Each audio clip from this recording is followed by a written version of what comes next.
The needle was already in his arm before he could finish the sentence. Wait, what did you say the side effects were? Dr. Nayari didn't even blink. The alien scientist pulled the injector back with a hiss, her face completely calm. Her skin shimmered pale lavender under the lab lights, and her silver eyes watched him with far too much amusement. I said, she repeated. Side effects include mild heat, elevated heart rate, temporary visual distortion. She paused, her lips curving slightly, an uncontrollable attraction to the nearest biologically compatible partner. Darren's eyes widened as the last word sank in. You're joking. No, she said, already typing something on a nearby console. And now we wait. The human soldier pushed himself off the chair, swaying slightly. You injected me with something that's going to make me what? Fall in love. Love, she corrected. It's a biodaptive pheromone booster, meant to increase social bonding. The attraction is only temporary. Usually, the important part is the nanites are now keyed to your DNA. Daron looked at his arm. There wasn't even a mark, but his skin felt warmer already. This was not in the contract. You didn't read the fine print, she said without sympathy. He opened his mouth to argue, but stopped. A strange wave of heat rolled through his chest. Not pain, not illness. Just warmth. Then came the second wave. His vision sharpened. The room's lights seemed brighter, the air cooler, the sounds clearer. And then he looked at her. Dr. Nayari was beautiful. But now, she looked perfect. Her soft skin caught every bit of light. Her lips were fuller, her eyes deeper, her scent sharper, spiced lavender and ozone. It hit him like a punch. He blinked hard and looked away. This is not okay. You're experiencing phase 1, she said, stepping closer. Stay over. There, he warned, backing into a console. She tilted her head, amused, fascinating. Even your body language is reacting faster than expected. Do you feel a desire to protect me? Yes, he snapped. Which makes me very uncomfortable. She tapped something on her datapad. Impressive. This confirms the compound is compatible. With humans, the bonding reflex is activating early. Deactivate it. She looked up. There's no off switch. You need to let it run its course. I swear if this leads to anything weird, too late. She said softly. He turned and stormed out of the lab, ignoring the way his hands trembled. The hallway felt colder, but it did little to slow the heat in his body.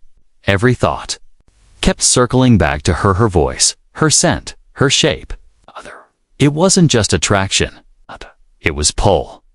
His instincts screamed that she was someone important, someone he needed to protect, someone he couldn't let out of sight. He punched the wall with a grunt. Stupid alien science. From a security window above, Nayari watched him with a thoughtful look. He was stronger than the others. The last 3 test subjects had failed. One became obsessed to the point of violence. Another collapsed into seizures. Darren was stable, even aware. That made him rare. Dangerous. But also possibly exactly what she needed, because she hadn't told him everything.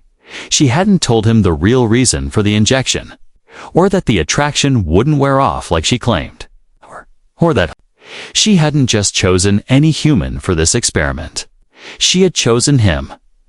Later that night, Daron sat in the ship's rec room, splashing water on his face from a nearby dispenser. His heart rate was still high. He couldn't sleep, couldn't think clearly. And then he heard soft footsteps. He turned. Nayari stood in the doorway, holding a glass of glowing liquid. She offered it. For the heat, she said. It will help. He took it cautiously and drank. It tasted like mint and static electricity. I need answers, he said. She nodded. Then, I'll give them. But not here. She stepped aside and motioned for him to follow. Something in him wanted to say no, to walk away. But his body moved before his brain did. The pull was real, and she knew it. She was using it. But why? They entered a private chamber. She sealed the door behind them. Then she faced him with an expression more serious than before. You need to know the truth. That injection wasn't just for bonding. It was for protection. Mine and yours. From what? He asked. Her voice dropped to a whisper. There are those on this ship who want me dead. I bonded you so they wouldn't dare touch me. As long as the connection exists, you're the only shield I have. Darren's eyes darkened. You used me. No, she said. I chose you. And somehow, that made it worse. Darren didn't move at first. Her words sank into him slowly, like cold water over fire. The injection, the side effects, the sudden flood of emotion wasn't random. It was all part of her plan. A weapon hidden in skin and chemicals. You chose me, he said, voice low. Nyari nodded. Yes, you're the only human on board with combat clearance and no diplomatic ties. The moment I activated the bond, every threat to me became a threat to you. Which means, by Zyran law, I became protected. Darren stepped back from her, the edge of a control panel bumping his thigh. So you used a chemical to force me to protect you. It's not mind control, she said quickly. It's a biological catalyst. It enhances what's already there. There was nothing there, he said sharply. Her eyes dropped for a moment. And then she looked at him again. That's not true. The silence between them thickened. Darren clenched his fists, his skin still warm from the effects of the serum. His body felt like it was on fire, but the worst part wasn't the heat, was the part of him that wanted to believe her. The part that liked her scent, her voice, her presence. He growled and turned away. I'm leaving this ship when we dock. You can't, she said. Watch me. Nyari stepped closer. He felt it before he saw her move. The pulse of her presence made his spine stiffen. If you break the bond before 24 cycles, she said, you'll suffer system failure. Your organs will collapse under the nanite rejection. You have to let the bond stabilize. You trapped me, he said, his voice shaking with anger. No, she said softly. I protected you, and myself. She walked past him, her voice quieter now. There's a bounty on my head. 10,000 credits to the first crew member who delivers proof of my death. But no one will risk killing me now, not with a bonded human protector. Your race is feared here. Darren stared at the wall, jaw tight. And when the bond stabilizes, then what? Then you can walk away. You still want to. She paused at the door. But if you do, I won't survive. That's not a threat. It's the truth. She left without another word. Darren leaned against the wall, breathing hard. His thoughts were a mess. Every part of his training screamed that this was manipulation. But the ache in his chest, the pull, was real. He hated it. And worse, he hated how much he didn't want it to stop. He went to the med bay, searching for an antidote or blocker. But the console access was restricted. Every file was encrypted with her name. Every serum record sealed. The ship hummed softly under his boots. He walked to his quarters and tried to rest, but sleep never came. Every time he closed his eyes, he saw her face, heard her voice, felt her heat. Hours later, a loud alarm echoed through the halls. Red lights flashed. The ship's AI buzzed to life. Security breach. Hostile presence detected in engineering. Code red. Darren was on his feet instantly, his body already moving toward the storage locker. He pulled out his gear, strapped on his sidearm, and sprinted into the corridor. The air was thick with smoke and heat. Sparks flew from a power conduit overhead. Crew members shouted over comms, but he ignored them. He moved straight toward engineering, and there he saw her. Nayar stood between two black-suited intruders. One aimed a plasma cutter at her chest. She was trying to back away slowly, her hands up. "You don't want to do this," she said firmly. "This ship is being monitored." "I'm under bonded protection." The attacker hissed in broken English. "Not anymore." Darren didn't think he reacted. He fired once, the blaster round hitting the attacker's shoulder and spinning him to the ground. The second turned. Startled, but Duran was already there, tackling him into the wall. The two struggled. A blade sliced across Duran's arm, drawing blood, but the heat in his body surged again. The serum pulsed like fire in his veins. His strength doubled. He slammed the attacker down hard, knocking him out cold. Silence returned to the corridor. Duran turned to her, panting. "You okay?" Neri's voice shook slightly. "I am now." His arm was bleeding. She stepped forward and reached for him, but stopped. Her fingers hovering just above his skin. "You came for me," she whispered. "I didn't have a choice," he muttered. "But..." Even as he said it, he knew that was a lie. Nayari patched up his wound in silence. Her hands were gentle, moving with practiced precision as she cleaned the cut and sealed it with a glowing gel. Darren sat stiffly on the medbay table, jaw tight, refusing to meet her eyes. Every brush of her fingers sent a fresh wave of heat through him, making it harder to think clearly. She spoke first. They knew the bond was incomplete. That's why they attacked now. Darren glanced at her. They were crew. She nodded slowly, hired under false identities. From the outer colonies, probably loyal to the mining guilds. "Elise, you have that many enemies?" he asked. Nayari didn't answer right away. "I used to work for them. I helped develop the early bonding formula when I refused to weaponize it. They called me a traitor." Darren frowned. "So they sent assassins." She placed the healing tool back on the tray. "And now you're caught in the middle. I didn't want that. I only wanted protection for a few cycles. Long enough to finish what I started? And what's that?" he asked. She hesitated, then turned to the console behind her. With a few taps, she brought up a projection and image of a glowing neural map, spiraling like a galaxy. "This is a bonding sequence. But not just physical, emotional, neurological.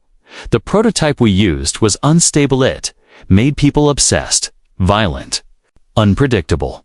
But this version, if it works, can create empathy between species." Darren stared at the screen. "You mean it can make people care about each other?"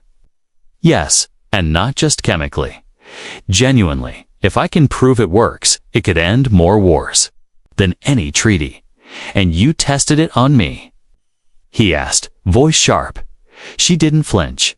"I tested it with you." He stood up. "I didn't agree to that." "You agreed the moment you didn't walk away," she said quietly. He turned to leave, but her voice stopped him again. "Duran, if you leave now, the connection will weaken. You might survive, but you'll feel it tearing. You'll feel me tearing." He gritted his teeth. "I don't want this bond, Nayari." "But it wants you," she said. That night, he couldn't sleep again. The heat in his body had calmed, but the ache in his chest remained. It wasn't physical. It was something else. A pull. A knowing. He could feel her somewhere nearby, restless, tired, scared, and he hated that part of him cared. Sometime before dawn, the ship AI chimed softly. Warning. Unauthorized transmission detected. Cargo bay. Duran was on his feet instantly. He didn't even think to grab a weapon. His body moved as if it already knew where to go. The cargo bay was dim, only a few emergency lights on. Crates were stacked, high shadows moving between them. He crept forward, stepped silent. Then he saw her. Nyari stood with her back to him, facing another figure. A short alien male, draped in rough armor, held a small cube in his hand. You don't have to run, he was saying. Come with us. You don't belong here. The humans will never accept your research. I'm not going with you, she said. Darren stepped into the open. She's staying. The alien turned, startled, his hand darting to his belt butt. Darren was faster. He kicked the crate behind him, sending it crashing between them. The alien jumped back, snarling. Another day, human. You can't protect her forever. He vanished into the shadows, disappearing through a side vent. Darren rushed to her. You okay? She nodded, voice shaky. They're getting bolder. That was one of my old assistants. Used to believe in the project. And now? He thinks I betrayed them. Darren looked at her carefully. Why don't you just destroy the formula? She looked up at him, eyes bright. Because it works. You feel it, don't you? Even now. The way you knew where I was. The way I feel. Safer when you're close. He didn't answer. He didn't need to. The bond was real, even if he hated how real it was becoming back in her lab. She placed a hand over the small console that stored the bonding data. There's something else you need to know, she said. He raised an eyebrow. What now? Starting to feel it too. That stopped him cold. What? The serum was meant for one side, but something changed. The link is syncing both ways now. I didn't plan that. He stepped closer. So you're saying you're starting to feel attracted to me? She looked him in the eye. No. I'm saying I feel connected to you, and I don't know how to turn it off. Neither of them moved. The ship hummed softly. Around them, the bond glowed faintly on her wrist. His heart beat faster. And even though he wanted to run, he didn't, because somehow, part of him didn't want to lose what had already begun. Duran hadn't spoken in 2 hours. He sat in the cockpit, staring out at the stars. The ship drifted in low orbit around a pale green moon. Its surface calm, unlike his thoughts. The last thing he expected when he signed up for private security detail was to become someone's biological bodyguard with a chemical bond threading itself into his brain. Behind him, he heard footsteps. I brought you tea, Nayari said. He didn't turn around. I don't drink tea. She placed it beside him anyway.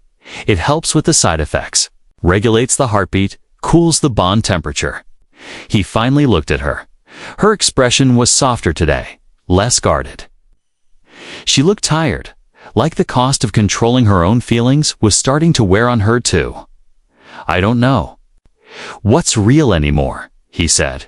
Her voice didn't waver. That's the risk of accelerated bonding. Emotions blur. Desire gets louder. But you're not imagining it. You feel something because it's there. He stared at her. And if it fades, then you'll know it was only the serum. And if it doesn't, she hesitated, then sat beside him. Then we deal with it together. They sat in silence. For a while, the hum of the engines filled the space between their words. Then a soft beep broke the quiet. The COM screen lit up. Incoming encrypted message unknown source.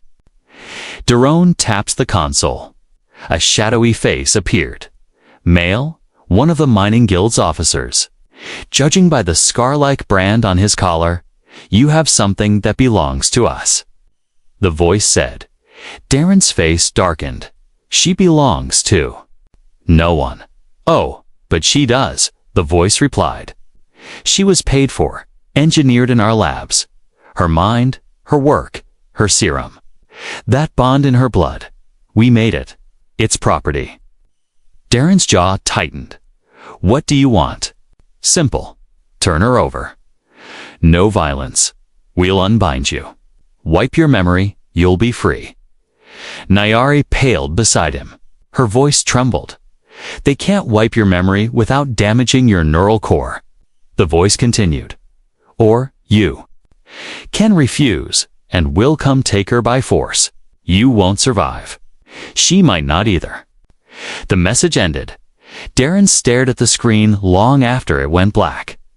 "They don't bluff," Nayari whispered. "They'll send extraction drones. Smart tech. Hunters." He stood up. "Then we leave orbit. Now." She caught his arm. "There's something else you don't know. The longer we stay bonded, the more permanent it becomes." He looked at her sharply. "What do you mean?" "I mean, if we pass the 7-day mark, the neural link won't just fade. It'll stay for life." He pulled away from her slowly, "And you were just going to let that happen?" "I didn't expect it to last this long," she said quietly. His voice dropped to a growl. "You didn't expect me to survive." She didn't answer. That silence said enough. He walked toward the cockpit door, shoulders tense. "I need air." She didn't stop him. Darren stepped into the corridor, but the hallway was already dark. A low hiss echoed from the walls. The ship. Lights flickered. The hair on his arms stood up. Then came the voice. "Human, step aside. We only want her." A black drone floated from the ceiling. Its eye glowed red, rotating. 2 more emerged from the shadows. Their arms shifted into sharp instruments. Behind him, Neri's voice shouted, "Don't let them touch you." Daron drew his blaster, but the drones moved fast. One hit him with a stun bolt. White light exploded behind his eyes. He dropped to a knee. The second lunge, but this time he was ready.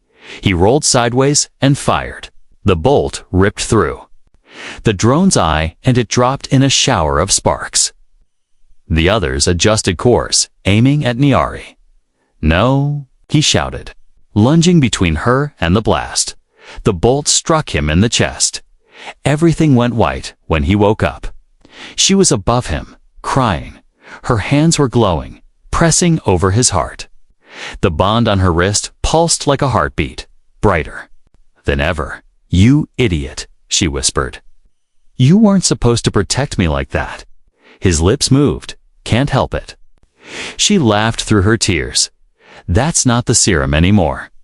He reached up and brushed her cheek with his thumb. "I know." Darren stood in the medbay mirror, rolling up his sleeve. A thin gold shimmer ran beneath the skin of his forearm. It pulsed softly, in sync with his heartbeat. The bond had become part of him, now alive, aware, and permanent. Nayari entered quietly behind him. Her expression was unreadable, but her aura, if he could call it that, felt calm, balanced. She didn't speak right away. He turned toward her. "I feel you now. Even when you're in another room. Even when I'm not trying." She nodded. "I know. It's the final stage of the merge. It's not just about attraction anymore. It's empathy. Intuition. When you're afraid, I feel it. When you're calm, I breathe easier." He folded his arms, "And if I get angry, I'll feel that too. Stronger than anything else. That's why most pairs can't survive this level of bonding unless they trust each other fully." He raised an eyebrow. "Do you trust me?" Her answer came without hesitation. "I already did. The moment I injected you." He stepped closer, his voice steady. "That wasn't trust. That was desperation." Her expression softened. "Maybe. But now I choose you freely." He didn't reply. He just stood there, close enough to feel her warmth, to hear her breathing. And that was when the ship's AI cut in again. Long-range scans detect incoming. Capital ship. Mining Guild signature confirmed. ITA, 15 minutes. Darren's heart rate jumped. So did hers. "Big guns," he muttered. "They're here to finish it," Nayari said. "They'll try to capture us alive. But if they fail, they'll destroy the ship." She nodded. "I never thought they'd risk a capital ship this deep into coalition space." "They must really want you," he said. "They want what's in my head," she replied. "And they want what's in your blood." He glanced at her. "The bond." She tapped the side of her neck. "They believe. If they dissect you, they can replicate it." Darren's jaw tightened. Then we don't give them the chance. They sprinted to the command deck. Outside the window, a massive ship emerged from subspace 20 times their size, shaped like a mechanical predator.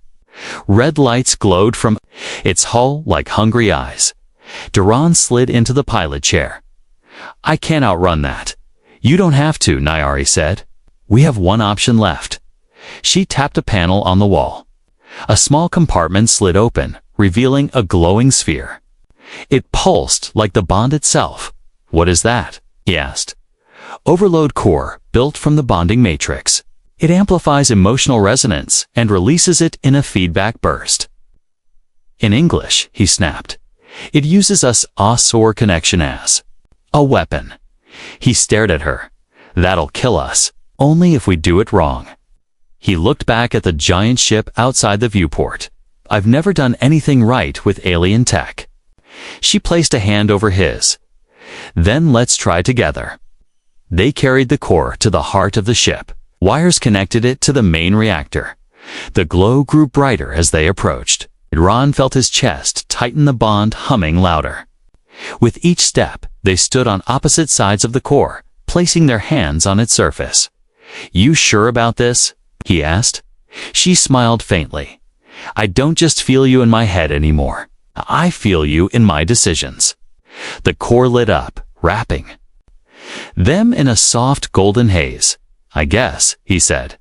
"This is one hell of a first date." She laughed the sound echoed into the core. The glow flared brighter. A pulse spread across the ship like a heartbeat. Then a second. Then faster. Outside, the enemy vessel powered its weapons. Inside, Daron and Nayari closed their eyes. Their connection grew stronger than ever. Every breath, every memory, every unspoken word, fused, and then the core released. A wave of energy exploded outward, not violent, but pure. Golden light washed over space like a solar flare. The enemy ship's systems blinked, cracked, and went dark. Shields failed. Their weapons shut down. The crew fell unconscious, so overwhelmed by a wave of foreign emotion.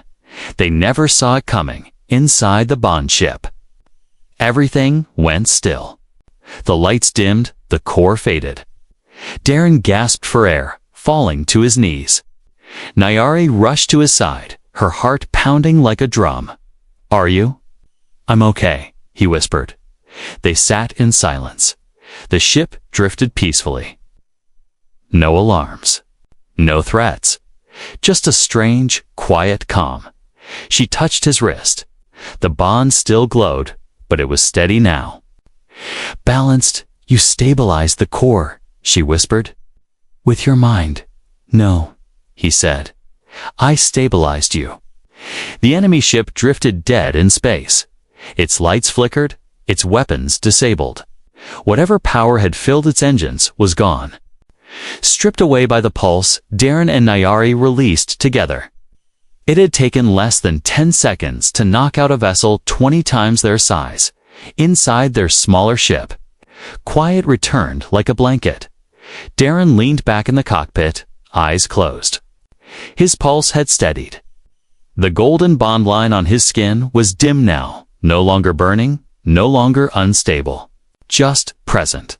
A part of him, Nayari, sat across from him, barefoot, sipping a mineral drink.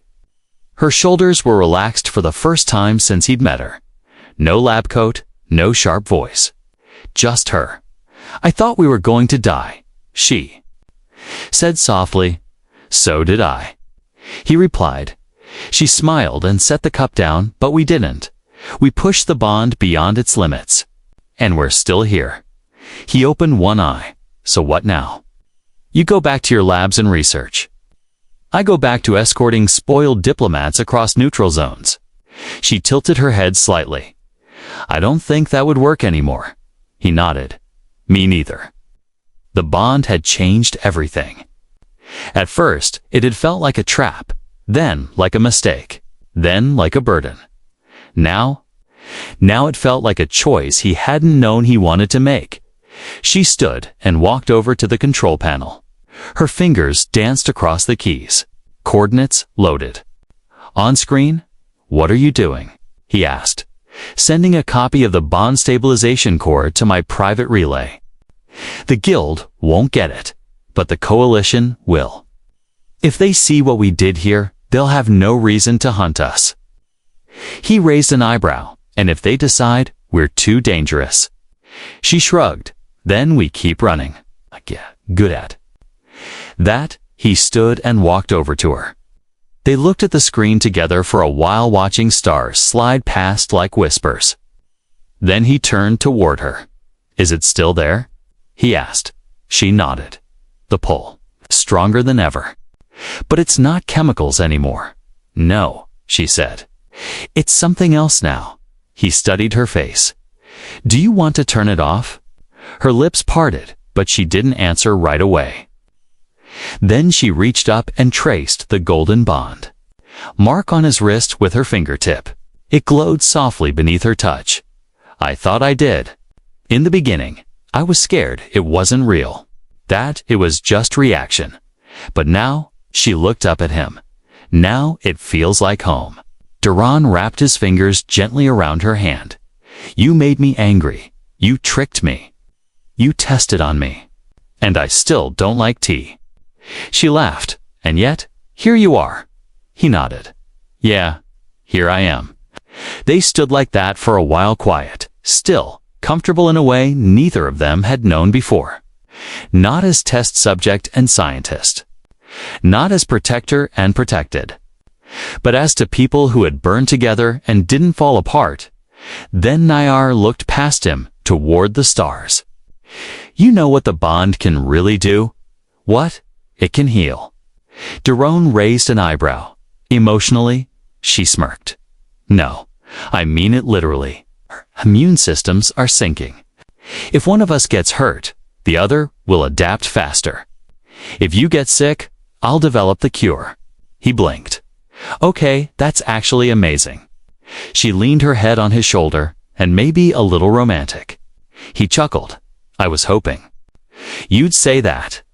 From outside the window, the dead capital ship floated, quiet and empty. Its crew would eventually wake. But they'd remember. They'd feel what hit them. And they wouldn't chase that kind of power again. Inside their ship, the stars drifted past gently. The storm had passed. And what was left was two people still standing, connected not by control, not by mistake, but by something stubborn and human. Choice.